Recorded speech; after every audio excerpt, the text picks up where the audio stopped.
Hello students, I'm Dr. Himanshu Kandpal, Assistant Professor English, Government MS College for Women, Bikaner. Today we are going to study about 16th century English Reformation movement. Renaissance and Reformation begin to be effective at about the same time in England. In the previous video, we have studied about Renaissance. So, Renaissance and Reformation, these both movements begin to be effective at about the same time in England. Reformation, a movement which had for its object the emancipation of conscience from the church. Emancipation means to free one's conscience from the church, which began in Germany. Martin Luther King, which was an important name in the Reformation movement, Martin Luther King began it in 1517, and when he attached the power of the church and the Pope, Reformation, as time went on, produced a moral reaction against the worldly spirit of Renaissance, but in the long term, it introduced in an era of religious liberty and freedom of thought. So, the English Reformation was a 16th century movement aiming at reform of the Roman Catholic Church and for curbing the authority of the Pope over the Church. So, it was an era of, it introduced in an era of religious liberty and freedom of thought. The struggle of emancipation, that is to release emancipation of conscience, releasing conscience from priestly control, that is the authority of the Pope, had begun in England nearly 2 centuries before. It was not only during the 16th century this movement was introduced in England. It was its struggle began in England nearly 2 centuries before with the important name is John Wycliffe, and in spite of persecution, the spirit of Lollards were the followers of John Wycliffe. John Wycliffe was the first Englishman to challenge the authority of the Catholic Church, that is Roman Catholic Church. Wycliffe came to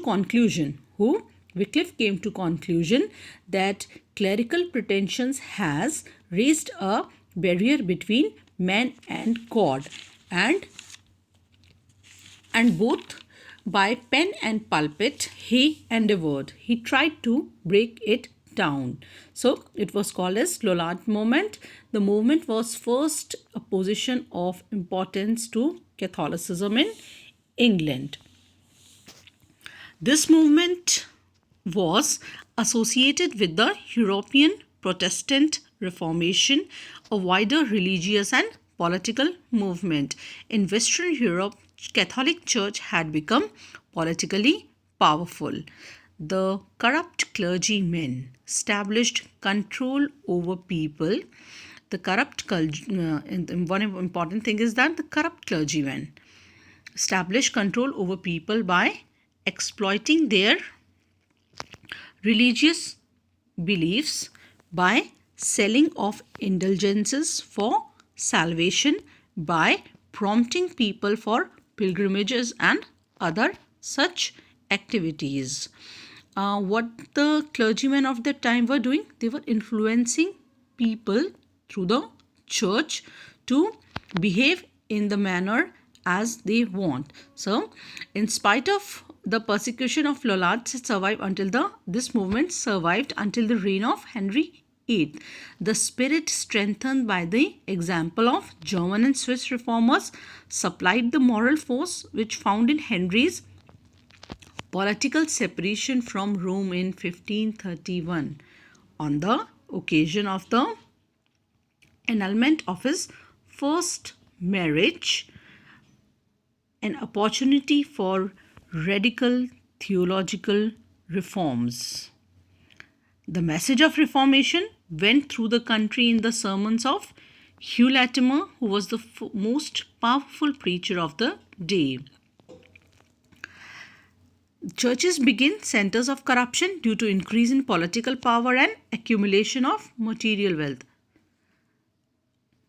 Though the common people, they were not in condition to raise the voice against the churches, which became the center of corruption.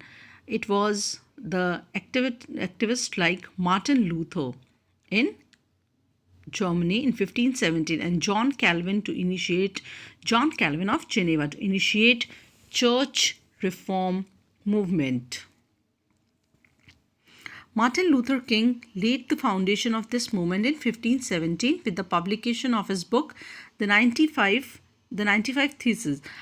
Edmund Spencer, Sir Thomas More, and other reformers contributed substantially for reformation of English church through their writings.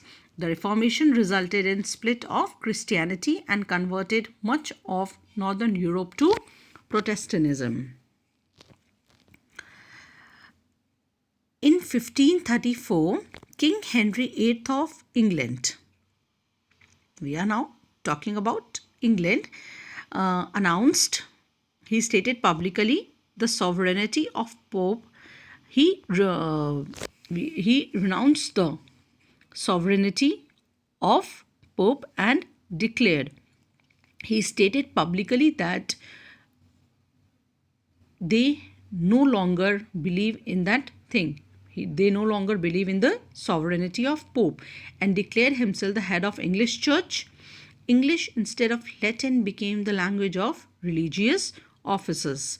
So, the Reformation resulted in the split of Christianity and converted much of Northern Europe to Protestantism.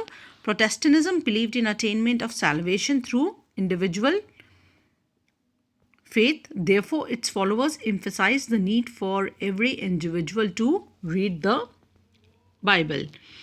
This encouraged translation of Bible into vernacular languages and improved the literacy rates enormously.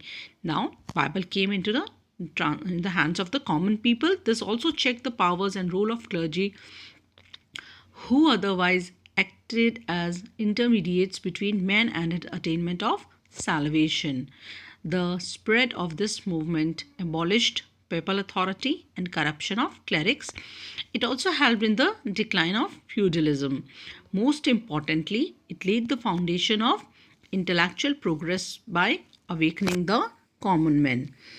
When we talk about this movement in 16th century England, as I've earlier told you, that in 1534, King Henry VIII of England renounced the sovereignty of Pope and declared himself the head of English Church. During the short reign of Edward VI, the English Reformation moved closer to Protestantism of the continent. Edward's sister Mary vainly tried to re-establish Catholicism in England, but after her death, Queen Elizabeth sealed and ratified. He made an agreement officially valid by signing that the Protestant victory. During her reign, the authority of Roman Church was replaced by the English Church. We are talking about during Queen Elizabeth.